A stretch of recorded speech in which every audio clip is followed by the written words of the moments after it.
Live from the Denton Square, it's the first round of the playoffs. We're talking about it here on the DenCo Gridiron Show.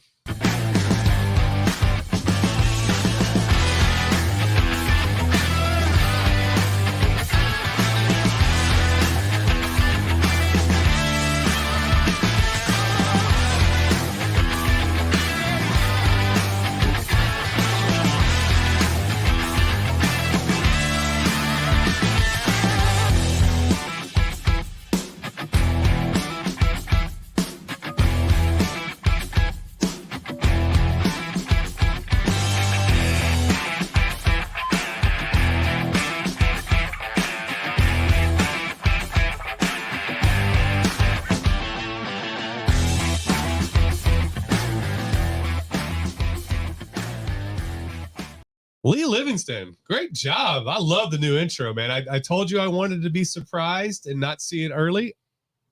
I dig that, man. Good job.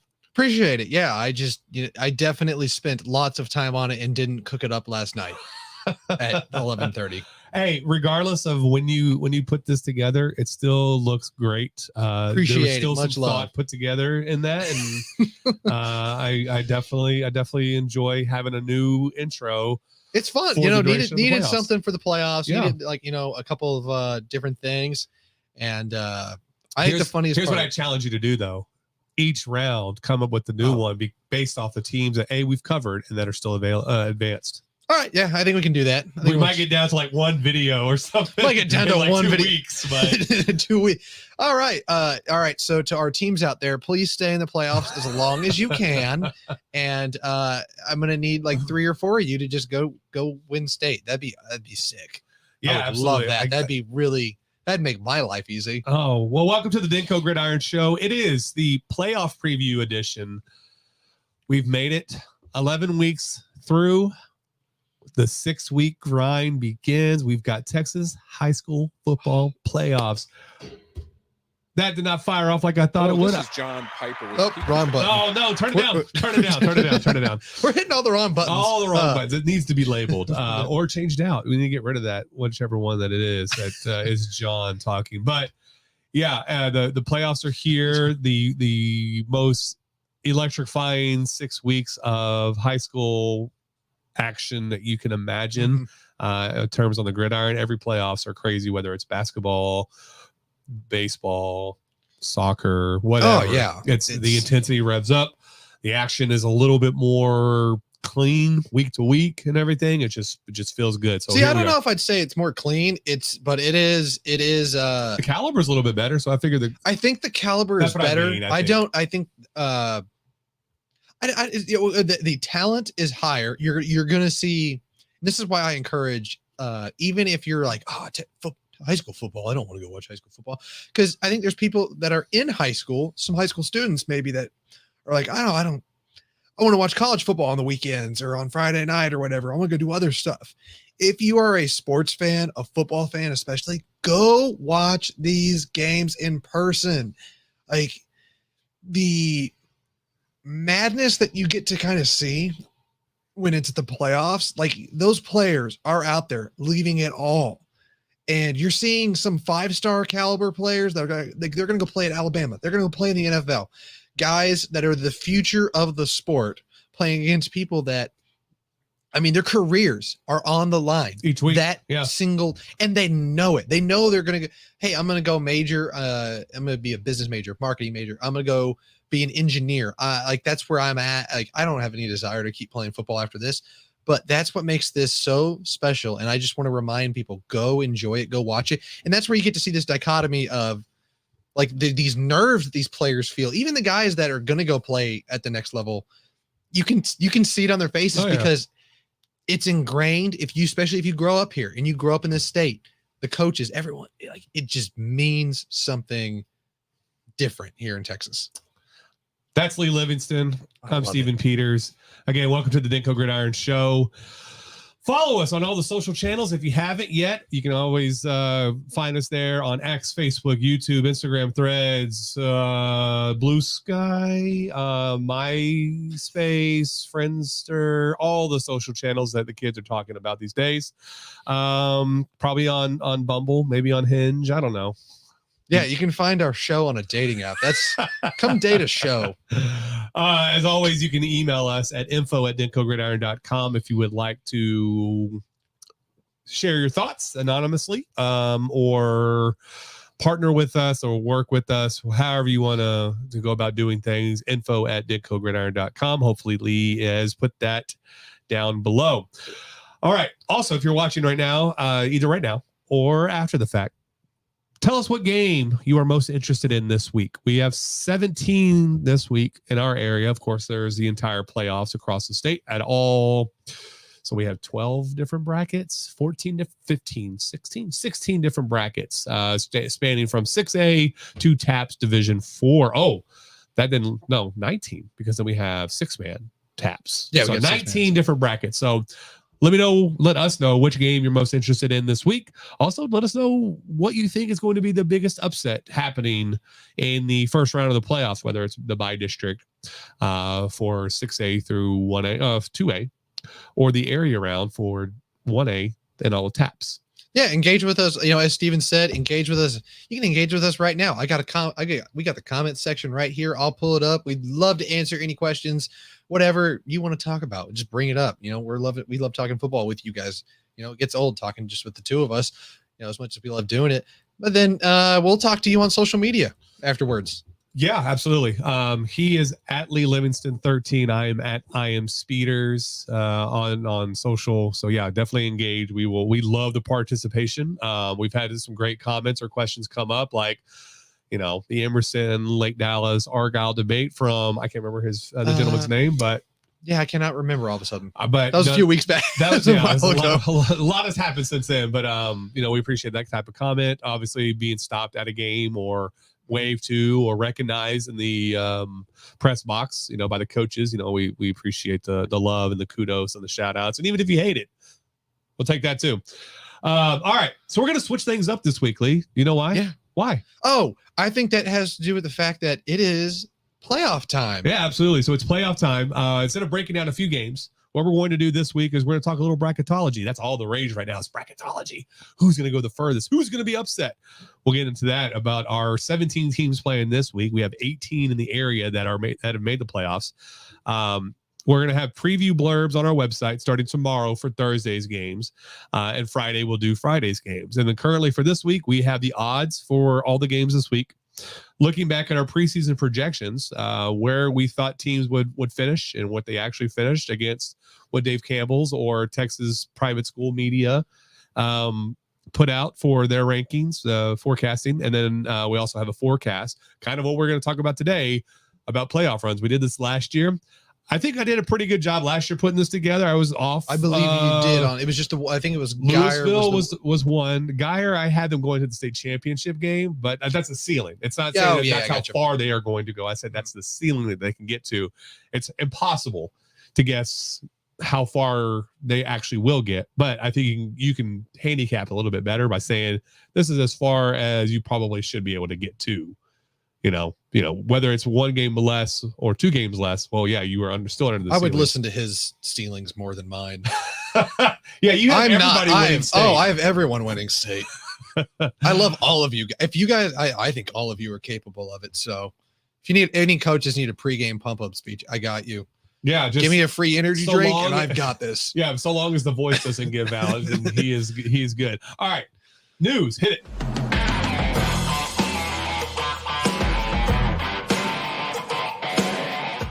That is the new face of a franchise and possibly the NFL. That dude is a beast. Bryce Young might work out. I don't think he will. I think. I don't think he's good. I think Bryce Young's going to work NFL level. But that's just my opinion. I'm not an NFL scout. I'm not a college scout or a recruiter or anything like that. I just don't think he's going to make it. How Bryce or CJ Stroud though got passed over as 1-1. What a mistake. Kind of a mistake. I think Carolina's kind of looking at him like, dang it. They paid the amount that they traded to go get Bryce Young. And I do think Bryce Young's going to end up working out. I've watched enough of him that I'm pretty excited for him because his best weapon, and this is no offense to Adam Thielen, good player. he is well past his Oh yeah, prime. he's washed. He is well past his prime. DJ Chark, good player. That is not a number one receiver. He has no weapons, but he's got a good ball. He moves well in the pocket. His presence is there, and everything all the tools are there. Everything around him is so bad that it's very difficult to really assess him. Well, one thing they're going to have to do is find the identity for his style of play, because he's not a run-first quarterback. No, but he has to run more than he should because of how but they bad design a lot of runs for him. So that's not his MO. He can run, but that's not what you want to do with a diminutive style of quarterback. He needs to sit back there and throw it. Anywho, we're not talking about the NFL. We're talking about news. All right, news and notes. We're going to power through this really quickly. That way we can get into our DenCo Gridiron game of the week, as well as some bracketology. So news and notes. 5 teams finished, just like last year, finished ranked to end the 2023 season. That is Byron Nelson, Louisville, Lone Star, Argyle, Liberty Christian. I lied. There's 6. Panther Creek got in there. I challenged DCTF to rank them if they beat Salina. They came through. They absolutely did. And I regret, I was scared to say they would win that game. So I said, hey, I'll make Salina -6.5. Oh, I wanted to say they would win that game outright so bad. And I wish I did. I'm so pumped they won that game. Hell of a comeback. We talked about it on Saturday. It's just all these things that if you want to hear us talk about it, go watch our Saturday show. It's available on YouTube, on our YouTube page and stuff. So go over there. But the way that things had to align to get to that point is just fantastic.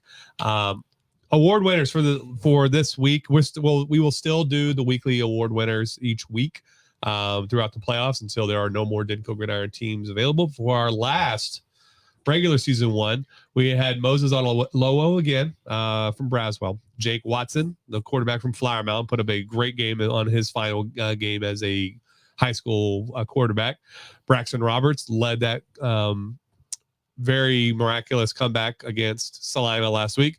And then Luke Thompson, the 25 running back out of Sanger, had a fantastic game as well. We talked about that on Saturday. It was the only stat I knew off the top of my head that was worth remembering at that time. Defensive wise, we got Justice Jones, the linebacker from Argyle. Dylan Arkansas, the linebacker from Ryan. We'll see him on Friday.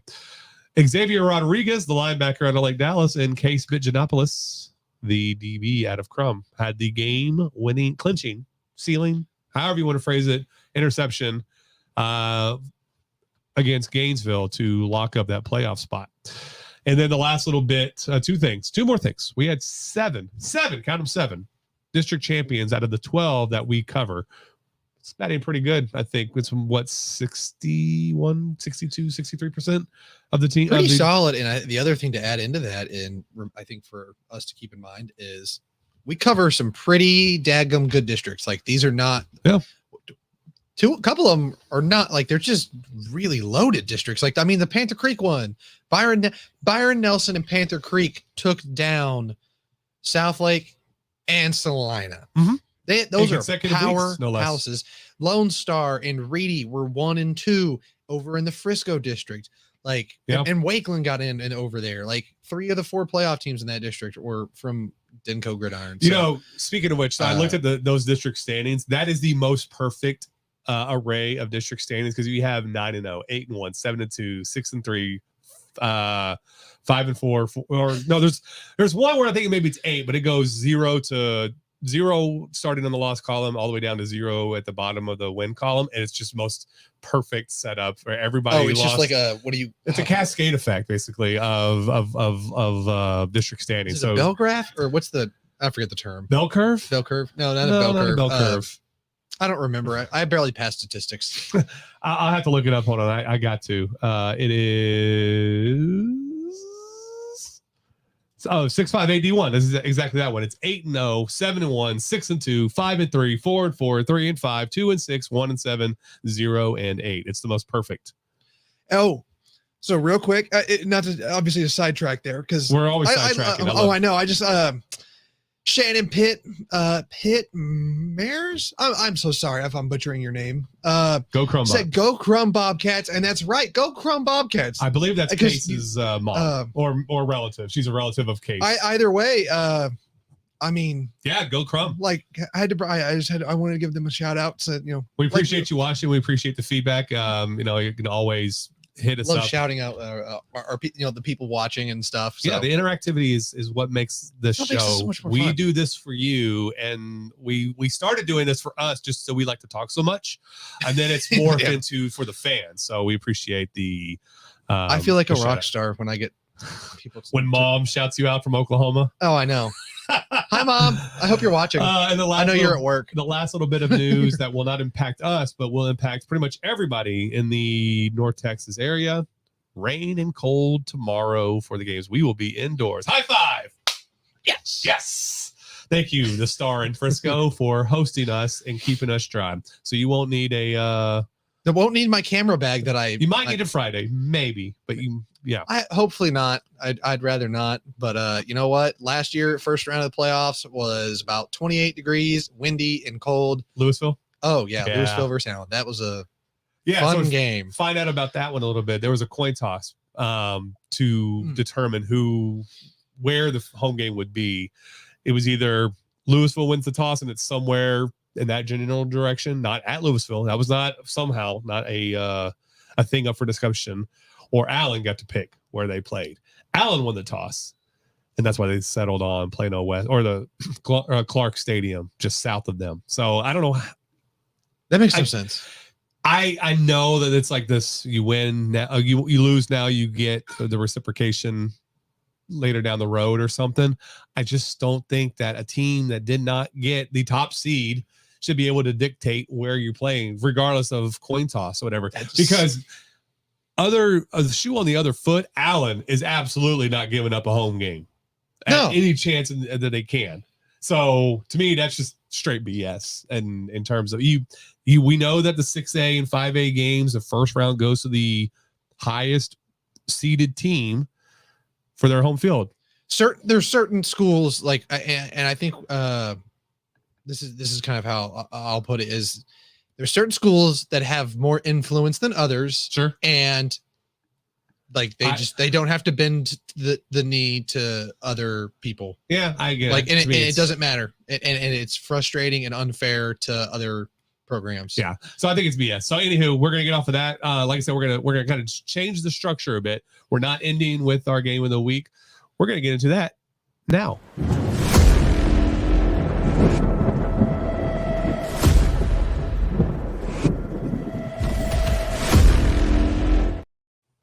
Oh, I'm excited for this one.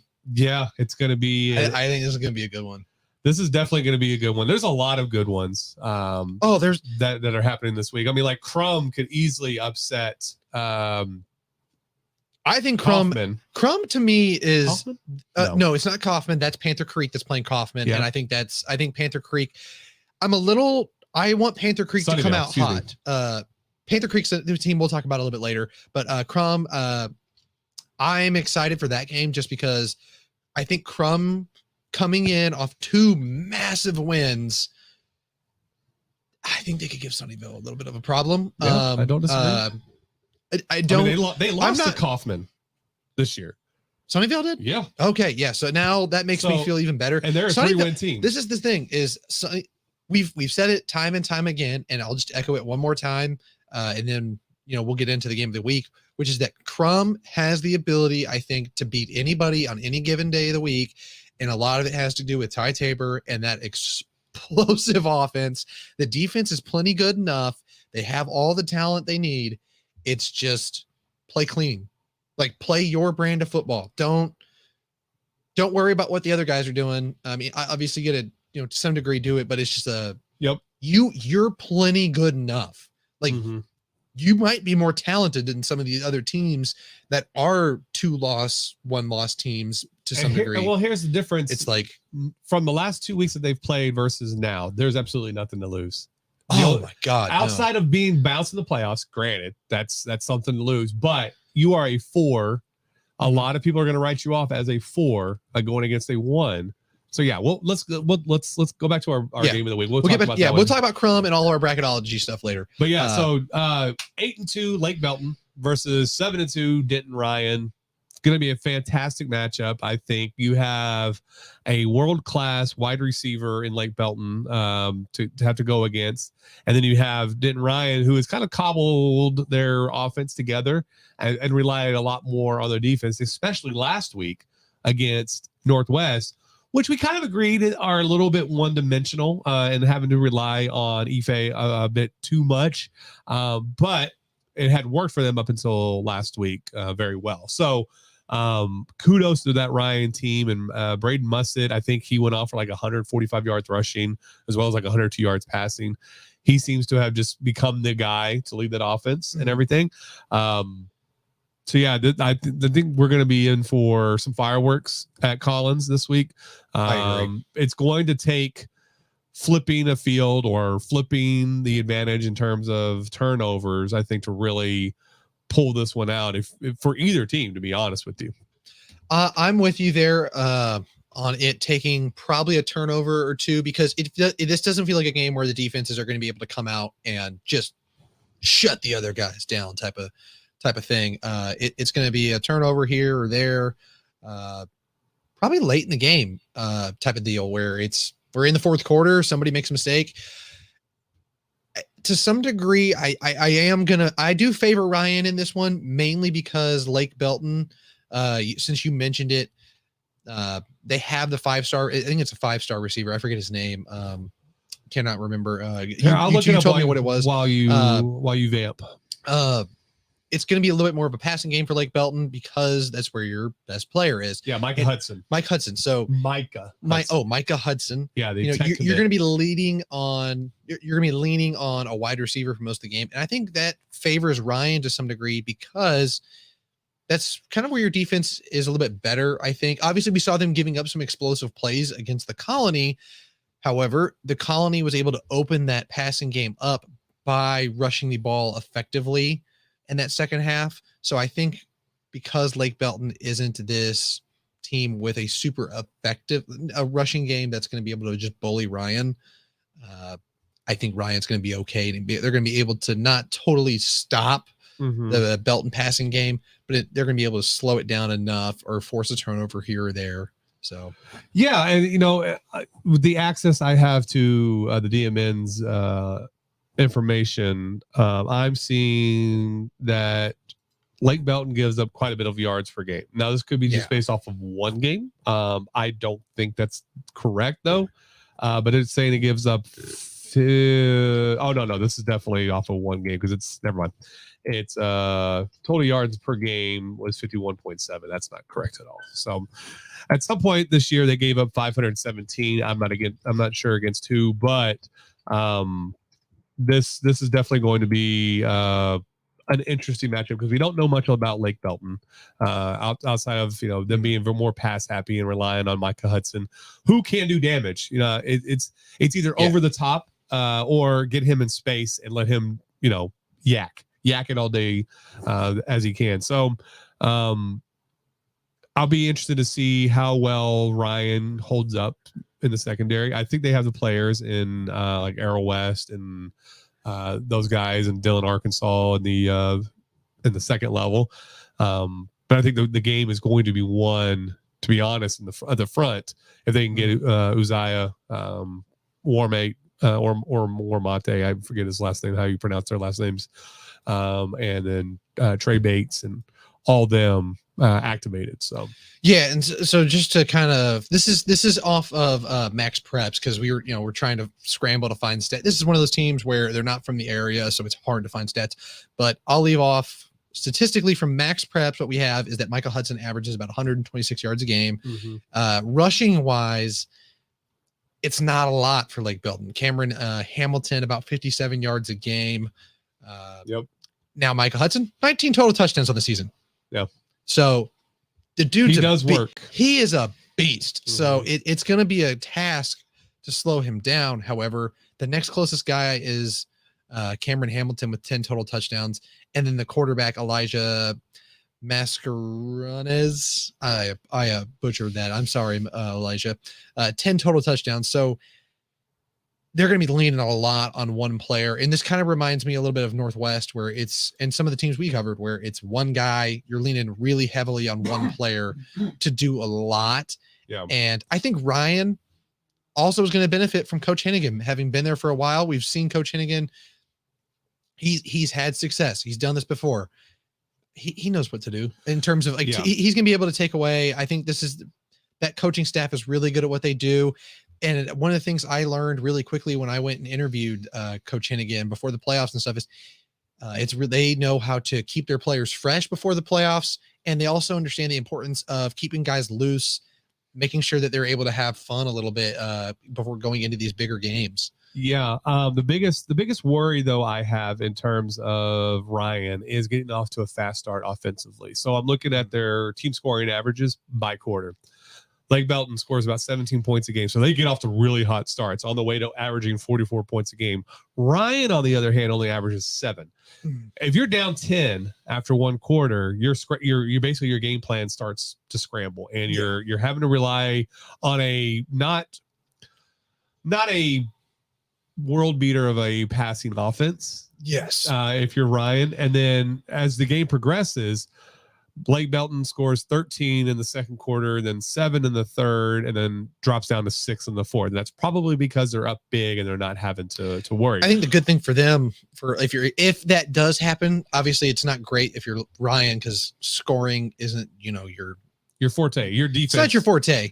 The good thing for Ryan in that scenario, where I do think it's okay compared to how I would normally feel, I don't think Lake Belton's going to be able to keep that fast pace throughout the game, because I think they're going to have to keep the pedal down throughout the game, because they're just not equipped to run the clock out. It's kind of how we talked about Wakeland when they were playing Reedy before that game. This was week 4 or 5.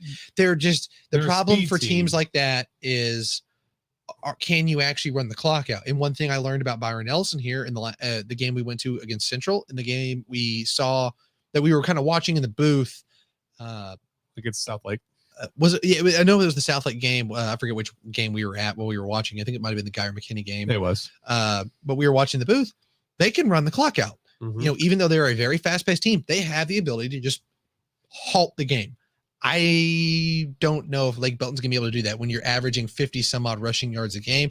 Maybe all those rushing yards come at the very end of the game, and they don't run the ball at all early in the game. Who knows? But what I was getting at is like, so Ryan's are, if averages hold true, you're down 10, and then it goes to 12, and then it goes to 14. So then it gets to a +6 in the fourth quarter, but it's still a 10-point gap or so in points per game. It's definitely worrisome. I just put trying to play a little bit of devil's advocate type. I definitely see that, but it's going to come down to how well you start. Are you able to retain possession, not turn the ball over, and put points on the board? That's something that we saw them do against the Colony early on. That's something I saw them do. I think you were off that night out in Austin when they beat Burleson Centennial, and then they were able to milk it. In that game against the Colony, they weren't able to sustain the lead. The defense cratered in the second half. So fast starts, but also finishing through. I think they may have taken the Colony a little lightly, or the Colony was just playing out of their mind in the second half. Could have been a combination of the two, but still, we have seen them falter a couple of times in the second half. New Braunfels, which they came back and won late, and then the Colony. So it's out there, but I think it's still going to be a fantastic game. I do give the edge to Ryan, 1 being at home, and 2 just trying to rewrite recent history and not see what happened last year against Red Oak. Red Oak was a good team, don't get me wrong, but for Ryan to be bounced in the first round with the talent they had last year was a big head scratcher. So I still give Ryan the edge a little bit. I think they can quasi neutralize Hudson, but he's not the kind of guy. He's not the kind of guy you just. Oh, he had no touchdowns and 50 total receiving yards. Like that's not realistic. And I think I'm with you. Getting out to a fast start is super important.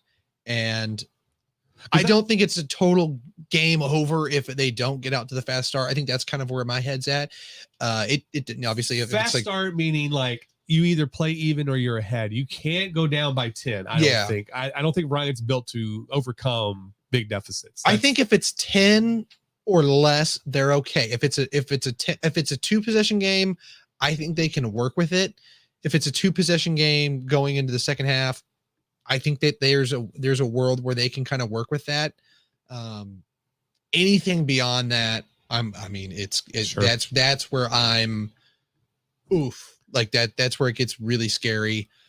And because the other thing is their defense is good enough to cause a turnover, get some short field, all those different things. And there's other ways that Ryan can help their offense out, because like I said, I don't think Lake Highlands is going to be able to run the ball and slow the clock down. They're going to have to keep throwing it. And that's where I think even if it's a 2 possession game, force a turnover or something. So I'm with you. Ryan is I think Ryan's going to win this game. Get out to a fast start though. Don't beat around the bush. Mm-hmm. I think that's like the common thread here between the two of us. Yeah. And if there's any kind of saving graces, like you held Alito, which is, the world beater of 5AD1 to only 25 points, and you were leading late. Mm-hmm. So what it takes to be better than your competition that is vastly superior in all eyes against you. So I still give the edge to Ryan. I think it'll be a one possession win. It could be 3, it could be 8 points, but I think we're looking at that range for either side, to be honest. But I do give the edge to Ryan. I think I'm with you. I like 1 possession. I think I like a 1 possession game. I'm gonna go Ryan. I'm gonna set a spread at about, I'm gonna say -4.5. Not quite a field goal, but -4.5 feels like a good spread to me. Yeah, our Massey ratings have Ryan as 18.5 point favorites. I don't think it's a lot. I think it's a lot. And we'll talk about some others that are on quite a bit, but I think Ryan is the prohibitive favorite. So I'll be interested to see how I think we're going to see a lot of Eli Wallace and single coverage over there. That's the guy I'm kind of watching for this game, the cornerback, to match up against Micah Hudson and try to slow him down as much as possible. All right. Let's take a quick break. Sounds like a plan. Say hi to our friend John. Everything's bigger in Texas, especially Texas high school football. We're entering our 7th season with the DenCo Gridiron platform. We started this 7 years ago, right across the street at West Oak Coffee Bar. Just an idea to bring content directly wherever you are. Be a part of the community. Join us. Help our contributors to tell the stories each and every Friday night throughout the season. Talking your town, your team.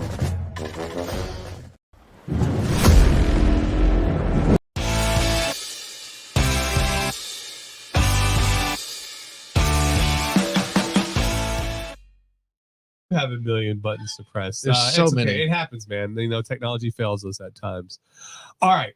Thanks, John, once again for your contribution to our platform, for starting this thing up and allowing me to hop on a couple years ago, and then just kind of being our audio equipment sugar daddy. So we appreciate it. All right, let's talk brackets. That's always fun at this time of year to kind of see. It's my favorite. To see what it could shake out, what the dream scenario might be, or who you might be playing in the next rounds moving forward. Let's start, if we can, with 6A D1. Sounds like a plan. All right, so 6A D1, we got Louisville is our only 6A D1 team. Correct. And they get Allen, basically on the road. Just down the street from Allen High on 75 is where they will be playing, over at Clark Stadium. So in the article we published this week regarding forecasting playoff runs and the kind of ceiling that we see for Louisville, I think the ceiling is the same as where they finished last year, which is about the regional semifinals, if things break correctly. But it's a huge task going against Allen. Allen, they're not the Allen of Allen old, but I think they're better than last year in year 2 of Coach Wigington taking over. Mm-hmm. They have players, as always. It's about piecing them together and what type of team Allen's going to be. Are they going to be the Allen that beat or that lost to Denton Geyer and just kind of fizzled most of that game? Or are they going to be the team that puts up, 60 some odd points potentially? So, and then it goes into Louisville. Is Louisville the team that shut down the first two out of three opponents, or are they the team that gave up 21 answered points against Coppell? What team shows up? We've seen them just destroy inferior teams. Hebron last week, Naaman Forest, and Plano West, Plano East, all those schools. But then you get Marcus, you only win by 11. You get Coppell, you lose by 21. You lose Highland Park, you lose by 3. So it's hard to see Louisville going past. I guess that's where I see them, is kind of that third to fourth round. Because last year I had area. I thought they would lose in the second round to Arlington Martin. They dominated. Then they dominated Keller the week after, and they lost to Prosper. I think that's where it sets up, is where Louisville can win, and they're probably meeting Prosper again. I would give the edge 100% to Prosper at this point. Yeah, I'm with you that the ceiling is kind of that same spot as last year. The regional finals. I said regional semis. Sorry, I meant regional finals. Yeah, I have a hard time seeing them getting past Prosper at this point. Mm-hmm. And Prosper feels like the best team in that particular region. It just I can't see anybody else out of that region. It's a good thing for Louisville that Prosper is probably the best team in that region, because I do think there's a world where Louisville picks up some steam, can take on Prosper. It's hard to imagine this late in the year, though, that they're able to just kind of flip a switch and become the Louisville we thought they would be. So that's where I'm with you. And that's what got them last year, is that they had to turn into a team that they weren't prepared or hadn't been the entire year. They were a run first team, and then they got against Prosper, and then they had to flip it to pass. They could do that against Arlington Martin. They can do that against Allen last year. They could do that against Keller, because those were teams that could not stop them. Prosper could stop you, and then it forced them to have to pass, and they could not execute. Might see that again this year. Yeah. But, on the horizon. So let's bracketology this a little bit. So you have Allen, right? Yeah. Potentially the next game is the winner of Richardson, Berkner, and Martin. I'm going to give the edge to Martin here, even though they're down from last year. That's still an interesting matchup. It's going to be a tough task. It's a good program year in, year out. Yeah, that's going to be a tough task to get past there. Let's say you win that one. Then you most likely have Euless Trinity, who has just been on an upswing. I think in their second to last game of the year, they scored 77 points against North Crowley. Probably one of the teams that were highly regarded in the area at that time. They scored 77 against Crowley. Yes, and they were not. They scored 31 against North Crowley as well. Right, so they're not a team that's a lot better than what they've been doing. Like last year, I think they're absolutely blown out by North Crowley. I mean, 20-point loss isn't great, but it's like this is a much better team than what it was a year ago. This is not the team that just I don't even think they made the playoffs last year. No, they made the playoffs. I didn't think they made the playoffs. They were not good. They were not great, but they are a team that is definitely on an upswing headed into the playoffs and could easily be matched up with Louisville in the regional series. They've won 4 out of their last 5 games. Right. So, and again, that's 77th spot on Crowley, which is a team that just runs the ball predominantly. That's a lot of points and a lot of broken plays your way for Trinity. So again, I see Louisville at most getting to the regional semis. It would be a tough matchup all the way. I mean, those are some pretty impressive teams to have to go through. Allen, Martin, Trinity, Prosper. And if you got there, then you're talking about maybe Duncanville. Yeah, and that's just I don't see Louisville getting past the regional finals. I think that's their ceiling. I honestly think they might lose in week 1. They're 20-point dogs to Allen, I believe. I had to pull it back up. According to Massey ratings, but suspect they're underdogs in that game. I think Allen's playing well this year. 18.5. So yeah. There's I think it's a tall task, especially because this game is not a home game for them. Even if they are quote unquote the designated home team. Yeah. I think it sucks that they're not getting to play this game at home like they should get to play it, because you're just gonna have some more people at this game that are Allen fans. And All right. 6AD2. We got 3 in this division that we need to talk about. Starting with Geyer. Yeah. Who has a pretty tall task against Coppell. Now, the Massey ratings, I don't know where they're pulling their information from. We love their information. Love what you're telling us.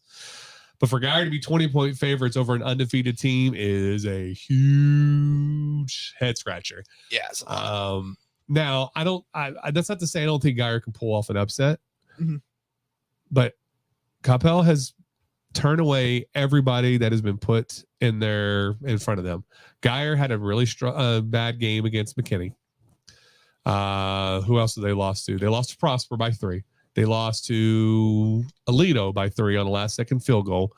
Those 2 losses were much more impressive than any other win they've had this year, but still losses. Yeah, I don't love when your most impressive games are losses. Like, that's right. And then you had a clunker in terms like what we saw on the field that day was just a pretty bad game. Yeah, what we saw against McKinney was, I mean, it was gross. I don't know how else to put it. It was not good football. You said that night. You said it the Saturday after, and you're saying it again. Yeah, it was not good. I love Geyer to death. I'm an alum. I went to Geyer High School. I want them to go win state.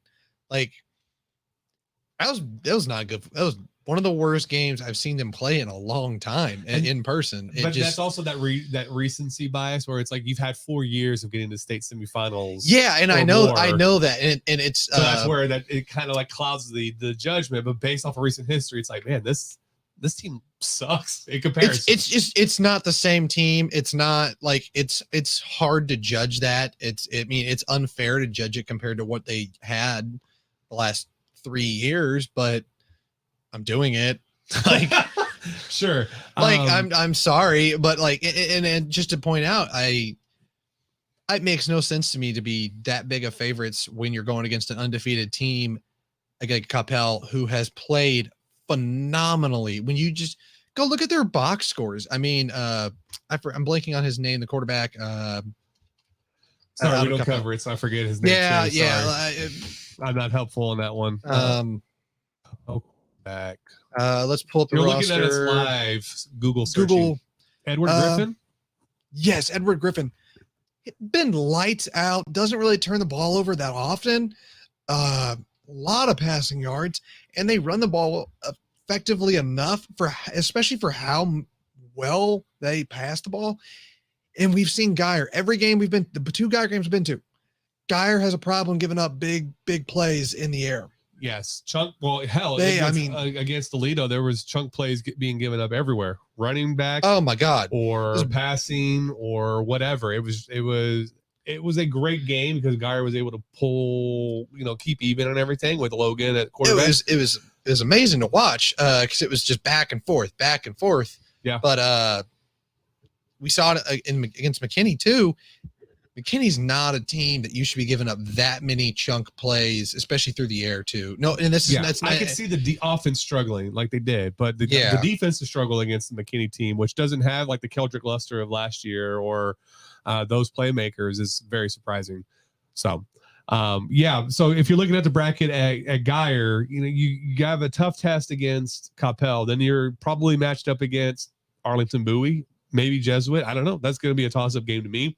And then you're looking at either Byron Nelson, who I think will give you lots of fits in that matchup if they meet for the 3rd straight year, or Crowley possibly if they get past Byron in that first round. I honestly can't say I know anything about El Paso Americas or Midland and how well they would do, but so I'm going to give the regency bias to the teams the team that we cover. I think Geyer's ceiling is at regional semifinals against Byron Nelson. I would pick Byron Nelson. I'd pick Byron Nelson in a heartbeat against Geyer, and I love Geyer. It's just I cannot. This feels similar to if Geyer and Byron Nelson were to play. It kind of feels a little bit like 2 years ago, Byron Nelson and Geyer playing each other, where Geyer's good enough that they can give Byron Nelson fits, but Byron Nelson could easily run away with that game. It's not. They're not equipped to handle all of the defensive talent and offensive talent that Byron Nelson has right now. Right. Yeah. And then 2 years ago, it was, there was a strip sack of Jackson Arnold that put Nelson within like 5 or something. And then Geyer punted on its next possession. And then I remember it vividly, Peyton Bowen baited Jake Wilson into throwing an interception that sealed the game. Mm-hmm. It was very close. And then last year, it was a wider spread, but when on the field and talking with Webb and everybody, like Reed Heim, there was a sense of like, they felt like they were acting as if they lost. Like it was really ho-hum because they only won by like 10 or 14 or something like that over Nelson. This year I think it would be complete opposite. I think Nelson would dominate. Yeah, it's hard to imagine Geyer pulling that one off. And I'm with you. I think the ceiling for them is the regional semifinals. I have a hard time imagining Geyer. I think that this spread should really, for the Coppell Geyer, I think it should be like -10 for Coppell. I think they should be a 2-possession favorite. If I was setting the spread, I think I'd have Coppell at -10. I'd be thrilled if Geyer gets past this. If they get past Coppell, I think they do win that second round game over Jesuit or Arlington Bowie. I think that Geyer has the size advantage, physicality over those two teams. And then they would get knocked out by Byron Nelson. So, but I think it's gonna be really tough to get past Coppell. Yeah, I think we're in lockstep on that one. So let's move over to Marcus, who is at the middle portion of that same region 1 in Division 2. I think this might be a 1-round team. I'm excited at the end of the day, and I Marcus being in the playoffs, I think is from where they started, from where they are now, is a complete great story on its own, because we had a year 1 coach who got in late and then started 0-3 with the team giving up 57 points a game, and then they made the playoffs. Yeah. And I mean, yes, those 3 games don't count toward playoff seeding and ranking and all that kind of stuff, but still, we had seen a trend where that defense just was not good. Mm-hmm. They found themselves. They stole a game against Hebron. They stole a game against, or not stole, but they were able to be better than Flower Mound for the majority of that game, even though it got close late. Yeah. Other, crucial wins. And then, then they kind of backed into the playoffs with a big loss not a big loss, but it's a 12-point loss to Plano East. Yeah. But from where they started in the offseason to where they are now, it's a great story in general. But you're going against McKinney, who was geared up to win a district title and is probably going to be playing pissed off going into this. I think McKinney still feels. I think they're probably frustrated with how they've played recently, and they've looked a lot better than they did at the start of district, because it's like, man, this is a team that I think they came in thinking, oh, we can go win a state title. Like they were a lot of people's darling, coming in to start the season. And if you're at Marcus, I think you should take a lot of pride. I think the players, the coaches, everyone, especially the players, you have nothing to lose. So obviously go out there, battle your butt off, and try to go get this win. Because I think McKinney doesn't take you seriously enough. Who knows? Weird stuff happens in the playoffs.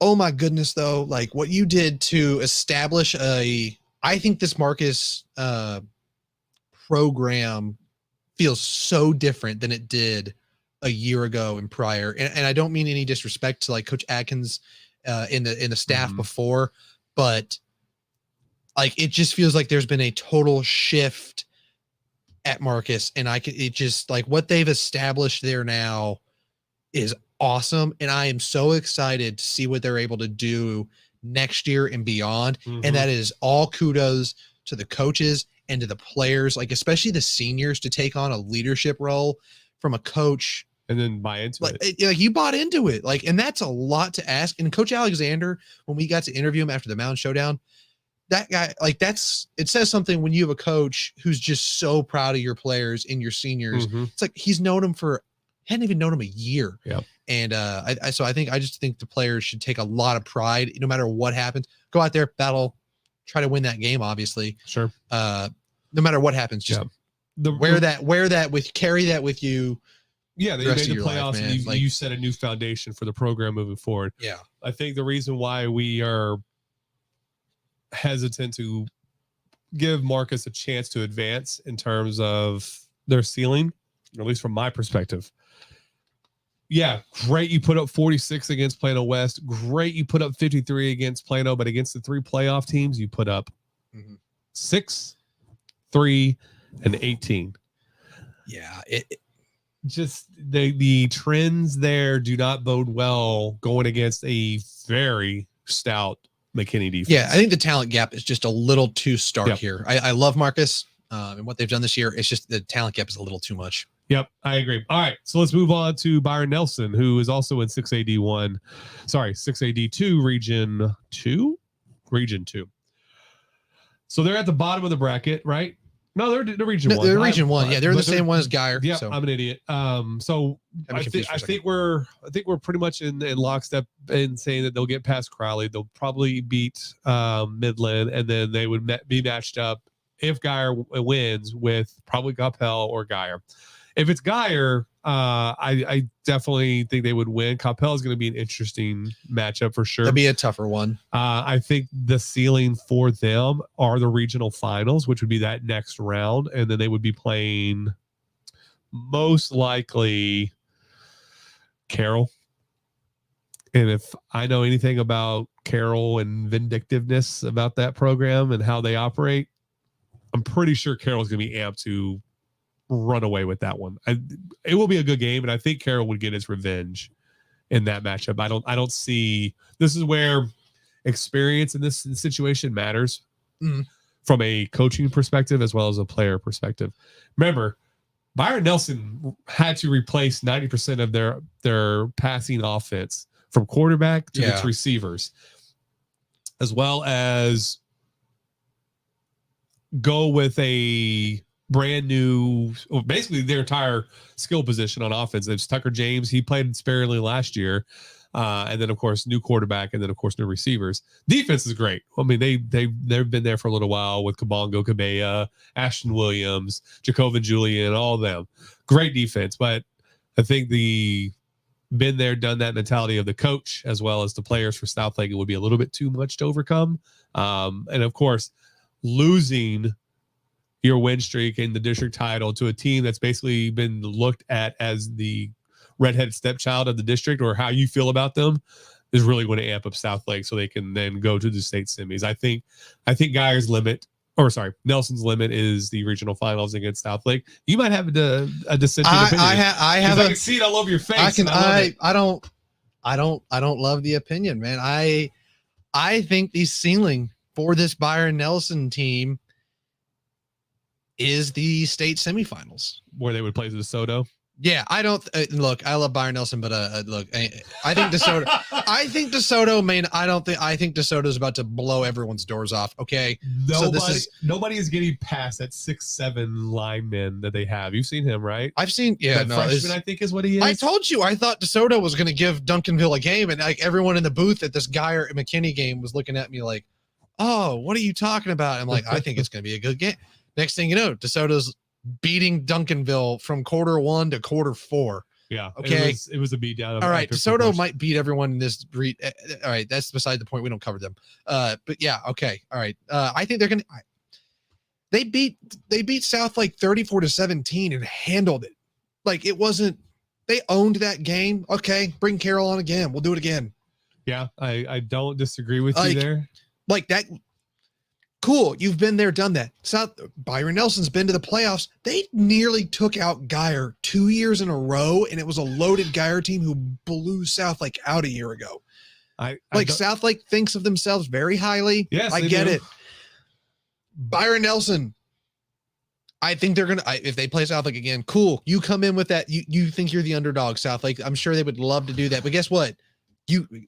Byron Nelson's not the underdog anymore, and I think they would love to beat Southlake again. Oh, and they would love to, but I think they're going to do it if they play them again. Flip side is Southlake would love to ruin their perfect season. That's fine. I'm just saying, like, there's a lot more. They're to not. lose I don't Byron think Nelson than Southlake, because Southlake's now already lost that.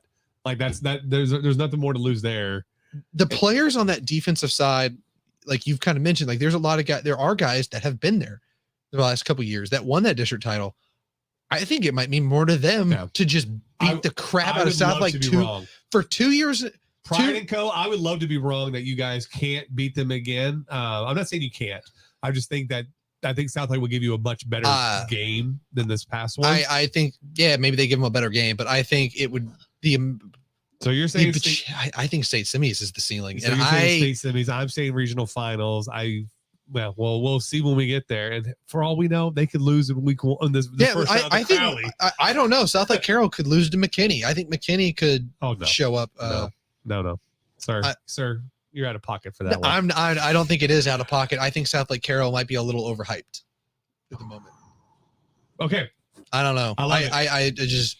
All right, so let's flip. Let's change. Man, we are coming up on an hour already, but we can keep going. I think. Hey, look, it's the playoff preview show. Sure. All right, so let's go to 5A D1, where we have Region 1 and Region 2. Is that what we have? Yeah, Region 2, Region 1 and Region 2. We've got 5A D1. Let's work top down. Okay. So let's go 5A D1, Region 1. We've got 3 teams in Region 1, starting with. Sorry, I'm looking at the Northwest. I'm looking at the we got Northwest. Bracket. All right. So real quick, we've got Northwest in Region 1 in 5A Division 1. I think the ceiling for them is a regional semifinal if they can get past Midlothian. I don't think they're going to get past Midlothian. If they can win that game, I think they can get to that regional semifinal. I have a hard time. I just don't think they're going to get past Midlothian. I'm very excited for Northwest. Midlothian is just really good right now. They're playing great football all year long, and this Northwest team is the Texans are a little too one-dimensional. That's what I was looking for. I would say though that this was a 17-point win for Midlothian last year. They won 51-34.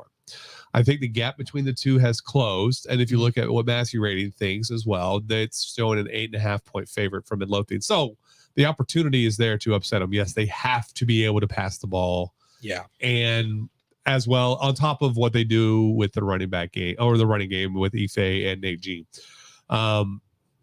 Yeah, I agree that the regional semifinals is about the cap of where we think or where I think they can go. It was a great season to start, and again, like last year, except for 2 games, it was 1, but you're backing into the playoffs. Ryan exposed that if you play sound defense against that run game, it can be held in check, and that's something we hadn't seen really all year. For the most part, early on it struggled, and then they found themselves. So I agree, regional semis, you're beating if you get past Midlothian. You're probably playing El Paso Del Val in the area around. You're going to have to meet them somewhere out that way. That's going to be not a struggle, but you still have to travel, a few hours to go play a game, and then which is not normal for area teams because everybody's around here, right? Yeah. The 3As and 2As, they're used to playing hours away at a time, and then you would most likely meet up with Denton Ryan. I still think Denton Ryan's a better team than Northwest at that point of the season. So yeah, regional semis seems like the very furthest that Northwest would be able to go, in my opinion, too. Yeah, because I think it's just one of those things where, you're good enough that even if you matched up with Ryan again in that regional semifinal, I think it's just a tall task for them to win 3 straight games against 3 teams where they would be the underdog. Correct. So in 3 games. So yeah. But it's been a heck of a season. No matter what they've done, but it's playoff time now. You're going against the better of the best. And this is where we talked about some of our districts were matched up against districts where all 4 teams were going to be really good and seeding was going to be really important. Yep. And absolutely, it stinks. So all right, staying in Region 1, we just talked about it. Denton Ryan. We are going to watch that game between Lake Belton and them. We think Ryan is the slight favorites.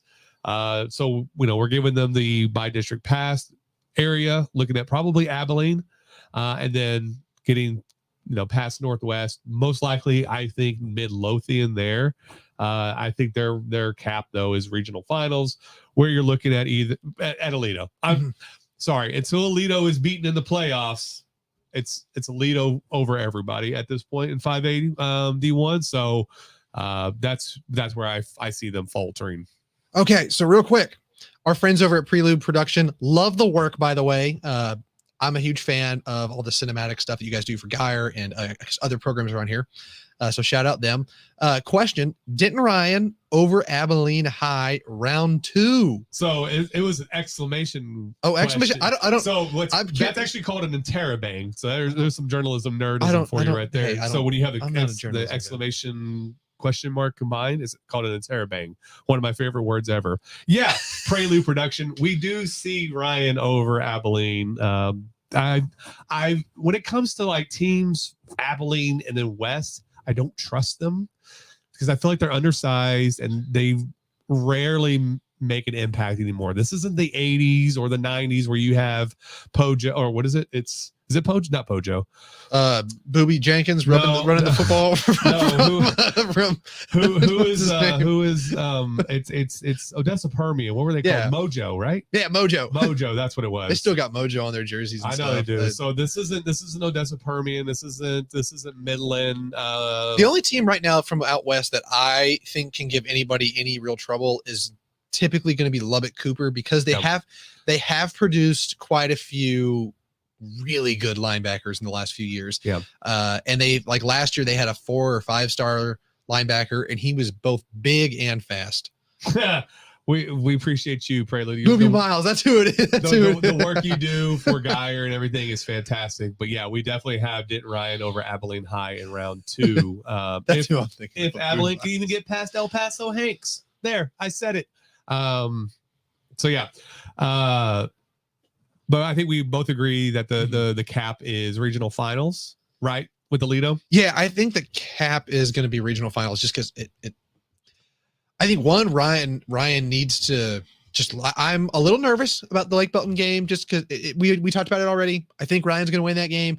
Ryan makes me nervous week in, week out a little bit. It's just one of those things. Ryan, I think we talked about it before. It might have been before the show. They're the kind of program that has established themselves. If they get hot, they can win against anybody, and they're so well coached. And I trust Coach Hennigan week in, week out. I'm going to put my faith in that program.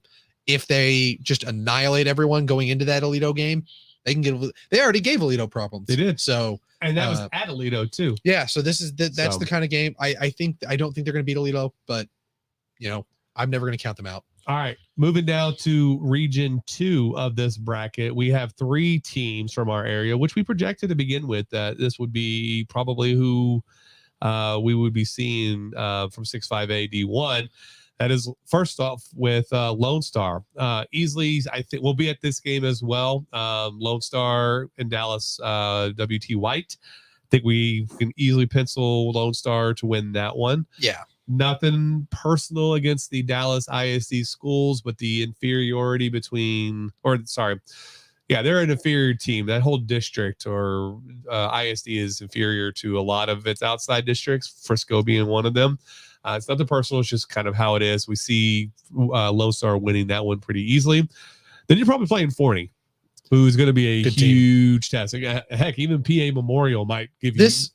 This is why we have kind of dubbed this particular region 2 and 5A D1 is our region of doom. 5A D1 region 2 is the region of doom. Yeah, there's a lot of heavy hitters. You have Longview, you've got Lone Star, you've got Forney, you've got Reedy, you've got LaPorte.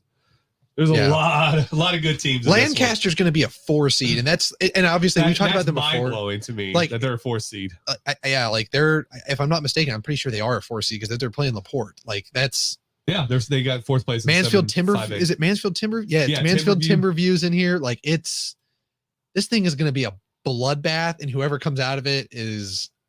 Yeah, I mean it's going to be a wild one. Yeah, and then you're going to have whoever comes out of Region 2 then probably has to go play Aledo. You're just going to. That's where I think we have Lone Star slotted. I have them going to the state semis. I have them going. Yeah, I'm with you. Lone Star's going to the semis. I have a hard time seeing. I think they are good enough to beat Alito, but after all the stuff that you're going to have to go through to get to that, and even if it's Longview, if it's whoever it is, it's just going to be such a slog. Like Alito will have played 1, maybe 2 tests in their Red region, Oak and maybe Denton Ryan. And then it's like that's just not remotely the equivalent. I mean, Lone Star and Reedy, let's say Reedy gets past Longview, Lone Star and Reedy could match up again. And it's like, we've already seen that. Like, that game was insane. Yeah, that's going to be a slog fest too. Like, this whole, I don't know how else to put it other than just to keep saying it. This is going to be a horrible region for everyone in it. This is going to suck. It's just going to be mass chaos, and everybody is going to just beat each other up to high hell, and I'm all here for it. That's the region that you just want to kind of pull up a Texan Live, multi-screen that thing. And it's going to be nuts. Just post up and watch the chaos ensue. But yeah, I think they're a state semifinalist team. No more. Yeah. I think, again, if I'm having to go against Alito, I'm putting Alito over everybody, regardless of who I've seen or what they've done in previous games. It's just because they've won so many games district-wise, because they are the 11-time state champion. I think they're the 2-time defending state champion, maybe 3-time. I can't remember anymore. I think the ceiling for Lone Star, I think for me, the ceiling is the state final. I think they are capable of beating Alito. It's hard. It's just so hard for me to see. Okay, so we dissent there. Okay, I think we just, and it's just, we're talking ceiling. I think they're capable of beating Alito. The hard part is just the sheer amount of week in, week out. Yeah. After week 1, it's going to be just a beating. Every single round is going to suck. Yeah. Yeah, I don't disagree. Like, I think if you're a Lone Star, I mean, you need to come out and just blow the doors off WT White as quick as you can, get your starters out, give them a bye week. Here's the only reason why because I haven't seen, I don't know what the deal is with Davion Gross. He was my darling player, the sophomore running back and everything. Yeah. Don't know if he got hurt. He was just being used because somebody else was hurt at the time, but he was racking up yards left and right. And then it's kind of just gone quiet. Now, he had a good game last week against Frisco, but I haven't seen that consistently for Lone Star to even, I think, contend with Alito, who has stars across both sides of the ball on all levels. They're going to need everybody plus to ball out, and that includes Davion, that includes Colin, that includes Jackson Lee, that includes Trey Yanez. I mean, all these guys have to be playing at their superior level together, not one or two of them at a time. So that's just why that's why I feel like the buck stops with going against Alito. I'm happy to be wrong and have them be in the state championship game, but I still think Alito's going to win state this year. That's fair. All right, moving on. Reedy, I have them as state semifinals, regional semifinals. I think that it's a tough. We've talked about it. It's the region 2 is the region of doom, the region of death, however you want to couch it, but you're looking at beating Carrollton Newman Smith, who's a great story, then having to play Longview. If you get past Longview, then you're looking at LaPorte or Wakeland or Timberview. Mm-hmm. Tough games, regardless of who you're going against. So I mean, it's hard to say that a 9-1 team hasn't played consistently enough, but I don't know if they have enough juice for this run to get past that spot. I think they're an overly aggressive team, and I think I can get them burned in terms of playing too high energy, too high power all the time. Yeah, I'm almost tempted to say so this is where I'm kind of at with Reedy. If they can get past round 2 against what's probably going to be Longview, I think that's where, okay, they're going to get to the regional final, and I think we have this Lone Star Reedy matchup kind of almost – that's going to happen if they get past Longview in that second round. I have a hard time seeing them getting past Longview. I think that game, I think they're a team where they might get a little too hyped up, and Longview has just played really good all year long. And it's just going to be, I think it's going to be I think it's too tall of a task, and I don't know. There's just something about as good as Reedy is. I feel like they're gonna have a hard time playing really clean football against Longview, who's it's just one of those. I don't know. It's hard to kind of put. It's just one of those sleeper giants, and that's just I feel like we've kind of put Longview, like Longview wasn't as good as they should have been last year, and we've kind of forgotten about them, and they haven't gotten the attention that they normally do. And Reedy is going to have to play them in the second round, and I'm like, I don't know. Like Longview's got one loss in the ledger, and they have blown everybody's door off. Yeah, like, they have beaten everyone like a drum. Outside of, I think it was it Lolito, their one loss? No, I believe it was Texas High, or no. It was McKinney, 23-21, and that was week 1. Yeah. So it's and ever since then they have just run away with it. Yeah. Crushed everyone. They seem to be back to being the Longview team of old and everything. So, yeah, it's like I'm fine throwing the week 1 loss out. Yeah, for sure, absolutely. So yeah, I have them as the furthest that I think they will go is the regional semifinals. You think the area round, the second round, is your cap? I think I'm gonna go. Yeah, it feels like a hot take, and I don't like it. I want Sure. those guys to go deep, and I want that Lone Star rematch more than anything. But I think when I put this together and was thinking about it, it's like I don't want to have another Louisville situation where I'm 2 rounds wrong. Shallow. Yeah, I'd rather be like, yeah, everybody can go win state, and then everybody. I want to.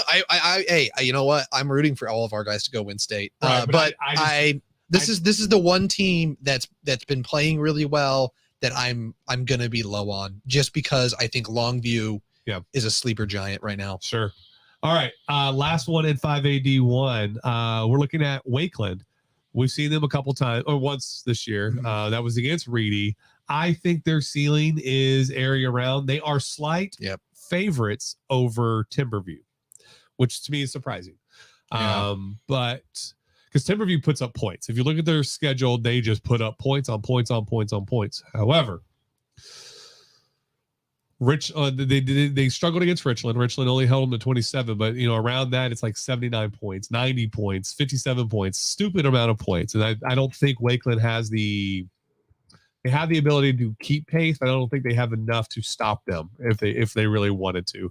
We'd seen them struggle in other games, being able to put teams away. They struggled against Sherman early on last week before rattling off, I think, 28 straight to win. And then not Sherman, Heritage. No, it was Sherman. Excuse me. To then claim the 3 seed. I think it's just a tough task to go in against Timberview this week. They could win. It's a really good game. We were talking about possibly going to that one, but it's all the way in Mansfield, and I'm not going to Mansfield on a Thursday night. It's Thursday night. Yeah, no, it's not. No, it's Friday. Oh, I've got it pulled up right in front of me. It's Friday night. Then you would get in the second round LaPorte, most likely, and that's just a step up from, I think, or maybe even another version of Timberview, and I think they would probably lose that one. LaPorte seems really good. I know nothing about them other than the record and who they beat, and it's been a pretty good ledger for them this year.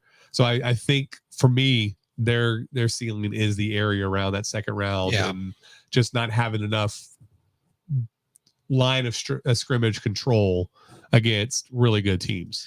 Yeah, so I'm with you. I think the ceiling for Wakeland is going to be the area round. I would have Mansfield Timberview as about a 6.5 point favorite this week. I think they're about a touchdown favorite. It's hard for me to go any higher than that. I think Wakeland's got a great chance to win this game. And the only reason I don't have Timberview as like a bigger favorite or something. Yeah, they're undefeated.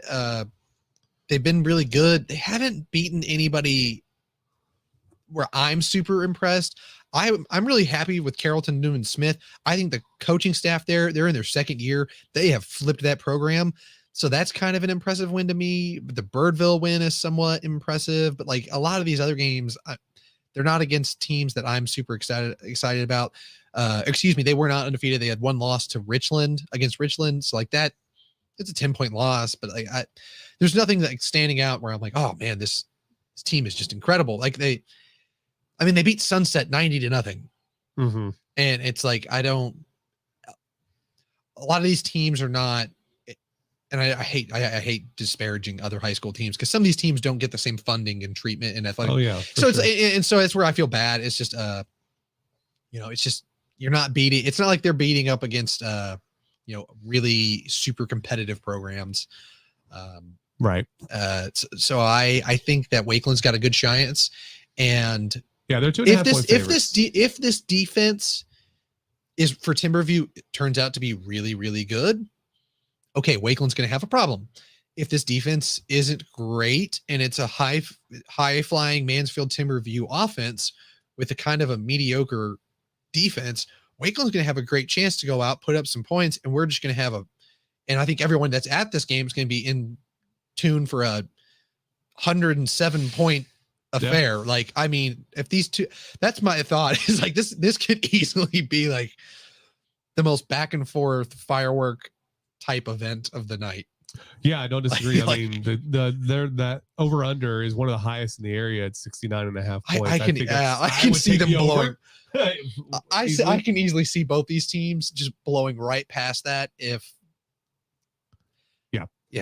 But I think getting back to the root of the discussion though, I think the cap is still the area around second round. I mean, there's a chance that you could get to the third round, but I don't see them getting to the third round. It's hard to imagine back-to-back weeks. You being an underdog for back-to-back rounds, and you're taking on the district champ, or not the district champ, but the 2 seed out of a pretty, it's a top heavy district, but one of the better schools in the area for sure. Yeah, that's a lot to ask. All right, I'm going to ask you to pause real quick. Let's hear from John again before we continue. We've obviously gone over our normal time, but we've got a lot more to cover. So let's take a breather. Let's get you some water so you can talk. Everything's bigger in Texas, especially Texas high school football. We're entering our 7th season with the DenCo Gridiron platform. We started this 7 years ago, right across the street at West Oak Coffee Bar. Just an idea to bring content directly wherever you are. Be a part of the community. Join us. Help our contributors to tell the stories each and every Friday night throughout the season. Talking your town, your team. Yeah, but don't help our contributors tell the story on Thursday night. Thursday nights. All righty, let's get back to it. So we've gone through 6AD1, D2, 5AD1. Now we're on to 5AD2. We have 5 more divisions to talk about. 3 schools into 5AD2, starting at the, let's say, the middle of the district. About the middle of that region, Region 1. We have Lake Dallas. Now we're going to get into all my real stupid hot takes. There we go. Lake Dallas. Let's go alphabetical. We've been going alphabetical this entire time, so we'll stay with that. So Division 2, we start with Argyle. At the beginning of the year, I proclaimed Argyle would be a state champion. I think we're going to see very similar to what happened last year. Getting to the state semis, probably going up against this Dallas South Oak Cliff, if not South Oak Cliff, one of the other bad boys in Region 2, like Lovejoy, like Melissa, like who's the other one? Midlothian Heritage is down there. Yeah. Argyle, I think is a lock for the. I don't know how. Texas High is another one who's just run through everybody. I can't imagine Argyle not being in the state semis this year, and they're going to run into either South Oak Cliff, Midlothian Heritage, Melissa, Lovejoy.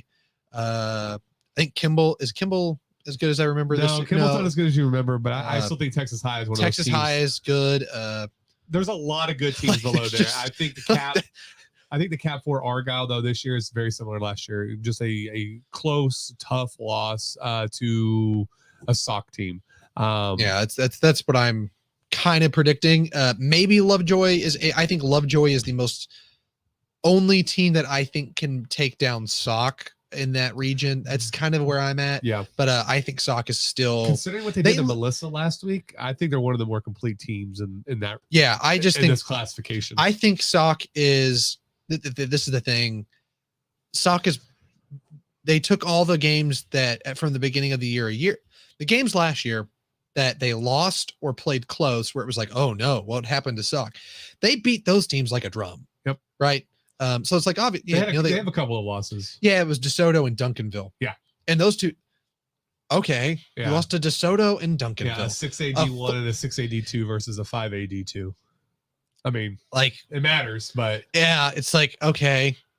Like, and we've seen DeSoto beat Duncanville, so it's like I don't even know what to think of that. what is sport? And then and so like they just beat everyone else, and then they just destroyed Lancaster. They destroyed I think it was Parish Episcopal who they played last year that played them close. Absolutely crushed them. Yeah. Like they're looking for a three-peat, and I can't see that I don't see anybody stopping Stock from getting a three-peat, and I think they are hungry for it. I think they want sure. I think this program and I think the players there want to cement this team, and like they want to cement the legacy of Sock as one of the best runs in high school football, and they want to do it with this three-peat. And I think they're starving for it. Yeah. And I think they might turn it up a notch here in the playoffs. So good luck to everyone that has to play them. Yeah. Have fun. So we agree. We think that the state semifinals are the cap for Argyle. We're looking at I'm still pumped for that rematch, though. I will be too. Oh my God. That's two physical bruising teams. Yeah. So we're talking about them beating Wyatt again in the first round. They're probably playing Abilene Wiley next. And that's seems like a pretty easy win from what we're guessing where they have come from the start of the season to now. Then Colleyville Heritage, another ranked. You start getting into ranked opponents. Colleyville Heritage is probably on the horizon. That's going to be a tough test for sure there. Then you got that going against either, like we said, South Oak Cliff, Melissa, Lovejoy, Texas High in the state semis. So I think we're in lockstep. State semifinals is going to be another great run for the team. I mean, you're one of 4 left in the state. Mm-hmm. So nothing to bat your eye about, but I think that's still kind of a limit for this team right now. I think we agree. So, ceiling is the is the state semis. As always, though, when it comes to a team like Argyle, if they get hot, they're one of those programs, like I said with Ryan. If they get hot and they storm through everybody, and we get to that Sock game, because Sock is playing in the heavier region, where they're going to have to go through some better teams. This is where I think Argyle gets that benefit of they don't have to play quite as many teams. So they might be kind of like the Alito factor where they might have some rested games. Guys might be a little fresher. So they're going to have a chance to beat whether it's Sock or Lovejoy. They're going to have a little bit of a chance. I don't think they're going to win that game. I'm still not going to just completely write them off. I think when we get to that game, unless it's Sock coming in and they've won 50-0 every single game going in. And then there's always something to be said for iron sharpening iron and two in terms of these matchups. So while you are not playing as great of tier teams, the other team is, and they are more battle tested. So there's that dichotomy. That is a good point. I do forget about that sometimes. Like sometimes the more it just kind of ramps you up. Yeah, and you stay on that high because the next week it's like we can't. There's no drop off. We got to do it again. In terms of like Argyle, they're going to have a ramp up until probably getting against Colleyville Heritage, who might have already played a better team than Argyle. So that's a good point. Knows? All right, moving on. Denton, congratulations on breaking the streak of no playoff appearances. Unfortunately, I think it's one and done for our Denton High Broncos this year. You're going against Colleyville Heritage. Colleyville Heritage, the other top 10 team in Region 1. That's a lot to ask. I mean, it's a kudos to get there, but this just it's a tough matchup. The passing game isn't there. The defense is spotty at best at times. The running game has been shown to get held in check from time to time. Now, if that running game is on with LaMarcus Robinson and Jacoby, not Jacoby or Jacoby or whatever that PA announcer wanted to say, though, anything but Jacoby. He said it once. It still bugs me that he said it only one time correctly. And it was right to start the second half, which meant that somebody said something. And then he just reverted back to what he was saying. Anywho, sorry, Jacoby, you got your name butchered that entire game. But if those two are producing and they get the third cog in that running back wheel going, and then they hit him with some passing plays, maybe. But that's a huge task going against if Denton High can put everything together and play a perfect game, I think they can put their, you can pull off the upset. This is kind of, it's like March Madness. Upsets can happen. It's a little bit tougher because it's football and you have to talk about the O line and the D line, those fronts. It's not back and forth. There are multiple facets that can. Yeah, the good thing for Denton High is they do have some talent on the offensive line. It just hasn't turned out the way we thought it would this year. Now, when they run the football, O-line looks fairly good at times. Pass the ball, it's a struggle. I don't know why. And it's really, to me, it's going to come down to that defensive line with Braylon Madison, Braylon Young, Marlon Ferguson. Those guys have to control the Colleyville Heritage offensive line and get pressure for the defense to make any kind of plays, because they have, Mashad's back there. He can make some plays in that linebacker role, but you don't want to not get any pressure and then Colleyville Heritage is just picking you apart, which is kind of the forecast of how that game probably will turn out. So again, congratulations for getting in and not having to play to get in this year. Much better season, but I think your ceiling is one and done if you're Denton. You agree? Yeah, I'm with you. All right. So let's go to Lake Dallas. Lake Dallas, fantastic regular season this year. Finished second when everybody had you picked third, behind Emerson and Argyle. I have them as a regional the cap at regional semifinals. I think because they are able to get a home game and play Arlington Heights, and then you're looking at probably Wichita Falls Rider in the red round soon. I think you can beat them. Next, you're either talking about Canutillo, Grapevine, or Emerson. We talked about it before the show. I don't think they can make lightning strike twice against Emerson. I think their cap is that third round losing to one of those three teams, most likely Grapevine. But I could be wrong. They're beating Emerson. Ooh! Oh, Lake Dallas. Hey, Lake Dallas. The only team standing in your, I think they're beating Emerson. I see Lake Dallas going to the regional final and taking on Argyle. I think this just feels like a magical year for the Falcons. They did it. They beat Lake Dallas, or excuse me, they didn't beat themselves. They beat Emerson. Go play Argyle in the regional final. I don't think they're going to beat Argyle in the regional final. I have a hard time seeing that, but this just feels like a Lake Dallas team that has put a lot of things together. They won this massive game against Emerson. I just think they can do it again. I feel good about it. I think they're playing great football. They have the players. Ooh, Bal Snow. He has a hot opinion. I love it. Says, I'm expecting a Rider Argyle regional final. Rider is tough, and it's their last year. The school is closing. Yes, they are. It's going to be Wichita Falls Legacy and Wichita Falls Memorial. The Mavericks and the Leopards are opening. I think that is also a very good take. This is also very Regency bias. I think Lake Dallas going to go out and do something special here. The top half, I will say, I wanted to put them that far. I don't trust the Falcons enough. I don't know. I just really don't know how great they are because we saw them once and it was early in the year. Centennial against very inferior opponents, and they got the doors blown off against Argyle. Then they had a sneaky win against Emerson to get that second seed. However, that top half of that region sets up for them to easily make the regional finals. So I could be persuaded that they get to the regional finals and lose to Argyle.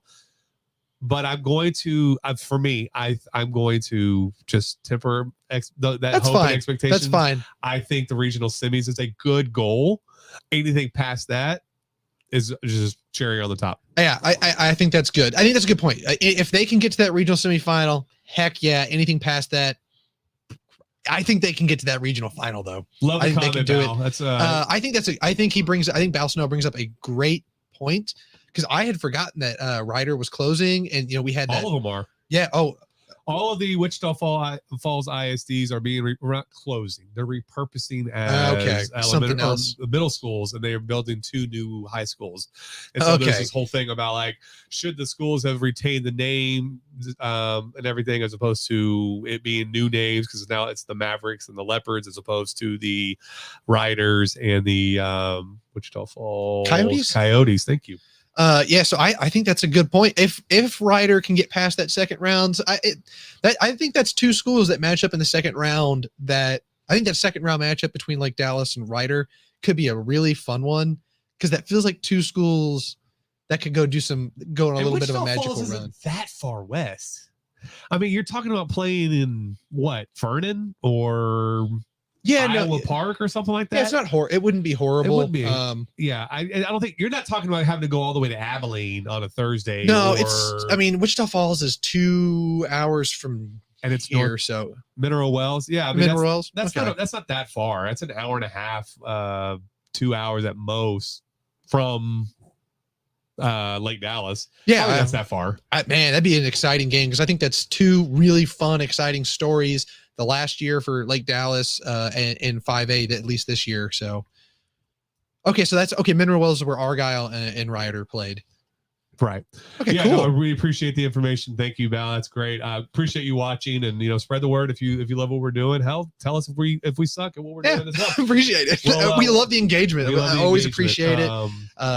All right, so we've talked. Oh, that rounds out. That rounds out 5A D2. Correct. Let's go to 4A D1. We have 1 team. Love this. Love this one. I love all of our teams. Yeah, you are a big homer, aren't you? I'm a giant homer. All right, so year 2 for Panther Creek could not have gone, and this is exactly what I wrote. Could not have gone any better as a varsity program. You +6 on your win total. You go undefeated in district and claim a district title over a ranked team. I think right now the gravy train is riding high. Mm-hmm. I think, though, the cap is regional semifinals, that 3rd round. I really wanted to. I do see I'm very high on Panther Creek. I think they can go do some really special stuff. I think I'm with you on regional semifinals. Yeah, I really want to go and look. I think they can go do something crazy. But if we're being realistic, I think the ceiling is the regional semifinal, and that's just because you're looking at Anna or China Spring. Well, and then even in round 2, you got to play La Vega, who's had a pretty solid year and has historically been a pretty good program. Dunbar's had a pretty good year. I don't trust Fort Worth ISD schools. Don't get me wrong. That's fair. But that could be a tough matchup there. But I think Anna presents a too big of a hurdle for. It's a massive hurdle, and then even if they don't have to play Anna, it's gonna be China. I think it'd be China Spring, right? So yeah. So I mean, it's a lot. It's a lot to ask of Panther Creek to get out of this region, because you're gonna have to play Salina again in a regional final if you got to the final. Yeah, it's a very tall even task. Stephenville. Oh yeah, I forgot Stephenville's at the top. So you have Stephenville and Salina is that regional semifinal, and then you've got Region 2 is very loaded. Yeah, that's another loaded region as well. But I think we're kind of in agreement. I think the cap is that 3rd round matchup against Anna, most likely, because they'll take care of Wilmer Hutchins. They'll most likely take care of China Spring. Yep. Then you got Panther Creek, and that would be a fun one, though. It probably would be played Prosper. That would be maybe that might be too big of a stadium for them.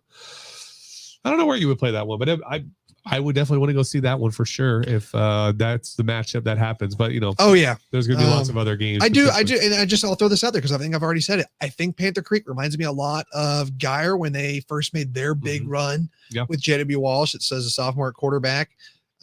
So I think they more. We talked about this. They're a lot more control with Clint Surratt as head coach than Wild Gun. Yeah. Walsh, I think they're surprise on side down 35. I think Panther Creek is capable of making a real deep run, really surprising some teams next year. I think this is the year to do it because they've got Braxton Roberts at quarterback, Christian Trickett. So they've got he's a junior. I think Trickett's a junior. Roberts is a senior. Yeah, so that's why I'm saying. Yeah, this would be the year to do it. I think this is the year to do it. I don't know how good the second guy is at quarterback. Couldn't tell you either. We haven't had to see him. I've seen him for 2 minutes, and that was in that Aubrey game. That's it. Right. And then I mean, we almost did see Roberts come out of that Salina game because there was one play where he got popped. It was when he slid. Yeah, pretty hard. Like I don't like. Well, we mentioned this on Saturday. I don't like the way Salina plays. They're really just assholes. They just play like jerks. Extra pushes, hitting the quarterback in the head on the slide. It's just not. I'm not a fan. All right. Anywho, 4A D2, we've got 2 schools in the area there. Starting off with Aubrey at the top of Region 2. We wrote about it again with how far I think they can go. I think we're looking at the regional finals. 4 rounds deep is about as far. They'll most likely take care of Quinlan Ford. Then they got Van next after that. Then you have Carthage in the regional finals. If you get past Gilmer or Sunnyvale, who you've already lost to this year, that's a hard task. I mean, that 3rd round matchup is going to be difficult for them. The 4th round against Carthage, and I will never, ever go against a Scott Surratt, not to be confused with Clint Surratt, coach team in Carthage. I think the pimp of all pimp stats is he has more state titles than playoff losses, like 6-5, I think. Stupid is what it is, or 7-5 or something. So he doesn't lose often in the playoffs. So I don't see Aubrey being able to get past the regional finals. Your thoughts? I'm thinking it's probably going to be the semifinals, just because I don't think they're going to be able to get past the regional semis. Regional semis. Not I don't think they're going to get past. It's going to be Gilmer or Sunnyvale, and I have a hard time seeing them getting past either of those teams. It really comes down to matchups. This comes down for every game is matchups, and then like how well that offense is more well-rounded. We've seen a little bit lately where Brock Temple has assumed control as the quarterback and has performed well. He's looked good, and they've made the offense more complete. They're still very run heavy, which is great. That's fine, but you have to be able to have some competency at quarterback if you want to spring those plays. If it's not working, that's a recipe for disaster, especially if you're down 10 to 14 points. Yeah, that would be brutal for them. I think they're, like you said, they look a little bit better. However, we also haven't seen Brock Temple have to play against these better teams yet. Sure. Yeah. So that's the part. A weaker district definitely does not. It definitely hides the warts. Yeah. So that's where I'm still concerned about it, because man, they did not. The one time we saw them play against a better competition was that Panther Creek game, and it was brutal. Right. So excited for Aubrey. Those first 2 rounds, I think they're going to be okay. It's the Sunnyvale or Gilmer game in that 3rd round. I think it'll be tight. I think they can win it. I don't think they will. If it's Sunnyvale, I have a better feeling of them getting past them, because they lost by I think 4 the first time they played this year. Yeah, it was a close game. It was within a score. If it's Gilmer, to me, just those Beast Texas teams are just a different cut in terms of the 4A schools. So we saw that last year when they lost to.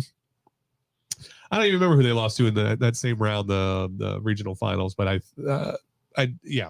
So we're round 3 or round 4 is kind of where we're with Aubrey. Going with Aubrey. All right, moving on to Crum. Like Denton, you got him to the playoffs for the first time since 2016. Congratulations. A very emotional win for Chuck Caniford and that team, and Case Pitt and all the Bobcats and Ty Tabor that we've kind of not maligned, but just like we know that the team goes as he goes, especially offensively. You got Sunnyvale in that first round. That's there's an opportunity to have that 1v4 upset, but I give the slight edge to Sunnyvale in this regard, just because you are a district champion. You did lose to Kaufman earlier in the year. You barely beat Aubrey. How great are you? But I just cutting your teeth as a district champion just gives you that little bit of an edge. But Crum has the opportunity to do so. But I think the cap is still that first round exit. Yeah, I think Sunnyvale wins this game. This is where Crum is. I don't necessarily know what to say for Crum's ceiling. Like, if we're really trying to play the ceiling game with Crum. I have no idea. Like they're a team that if they get hot and play, if they're riding these 2 wins and going on a little bit of a streak here, I mean, good grief, this team's talented enough and good enough. Yeah. They can do some serious damage. I mean, they are plenty good enough to beat. I think they're good enough to beat anybody. The problem is they're not consistent. Yeah. Like, so I don't know what to think of the Bobcats. I like the Bobcats and I would love to see them do well. You've definitely set a foundation for success moving forward. Oh, you absolutely. are a younger team. Next year you will be, I think, pretty senior heavy. Yeah. And that's the big thing is just go out here. I don't think they're going to win this game. Right. And even if play you competitive, if you did win this game, you'd have Gilmer on the horizon, that's or a tough center one too. But most likely Gilmer. I'm not going to put you above Gilmer. So not yet. There is a potential to get to the second round, but I think the cap is first round. And I think which you should be excited about, because again, this is your foundation. If you're in Bobcat Nation, next year you get that maybe second. It depends on how the districts align too. We don't know what the alignment's going to be like. Is Aubrey's moving up, so that removes one bully from the district. Crum's going to be staying put most likely. So, it's wide open. Yeah, and so maybe you get to be the new bully in town. Like maybe you just get to All right. So yeah, we're kind of in agreement that it's a one and done for Crum. Moving on to our TAP schools. So Prestonwood doesn't play, so they're automatically into the regionals of Division One.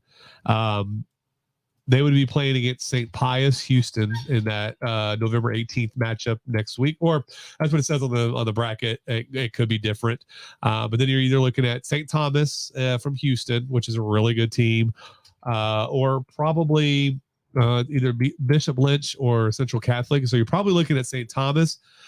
It's going to be a tough matchup, but I think Prestonwood, based off of what they did last week in being much more competitive against Parrish than they had the previous 2 times last year, I think I put them back in the state championship game, probably losing, but getting back to Waco and competing for a state title is where I see the Lions for this year. I think I'm kind of in agreement with you. They're playing really, really well right now. They've kind of corrected everything that we wanted them to. Yep. Kellen Tasby's playing really well. The running game's working. It's hard to imagine them not making that real deep push. Sure. I mean, I even wrote about it in an article, is that I think their ceiling is state champion. Don't get me wrong. Like, they can easily win the state title. They likely, though, we see Parrish win again, but again, matchups are everything. If Parrish somehow gets knocked out, I think Prestonwood becomes the prohibitive favorites in that district or that division. So yeah, the ceiling is state championship for the team. And speaking of, no, we're gonna move. Well, yeah, we'll go to Liberty. That's fine. I think that's another team in Division 2.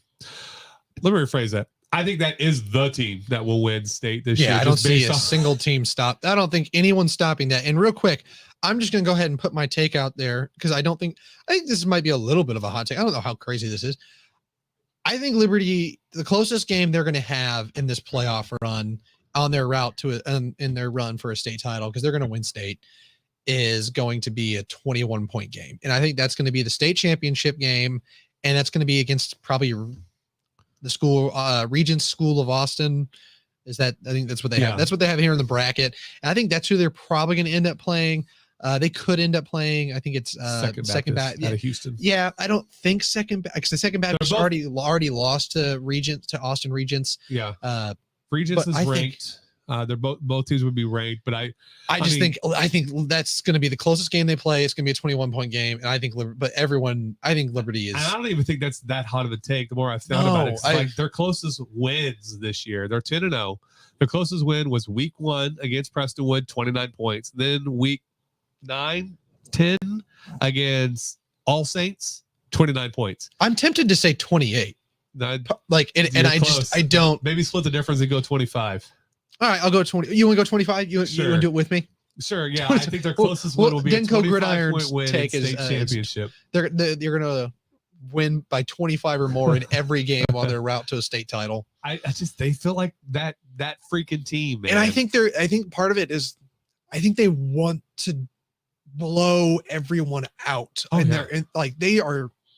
they have no remorse for everyone. And part of it, I think, is they're mad they lost last year in the second round to All Saints. So they're gonna have no mercy on anybody. Yeah, I feel sorry for Bishop Dune this week, and then they're probably going to get Tyler Grace Community, who we've already seen lose to Legacy, who lost to Argyle Liberty Christian by 51. Then after that, probably going to be All Saints in the semifinal, and I don't think All Saints is going to enjoy that second round that second go round with them, and then probably Austin Region School in the championship. So we'll probably be down in Waco in a few weeks to go see Argyle and maybe Prestonwood win titles.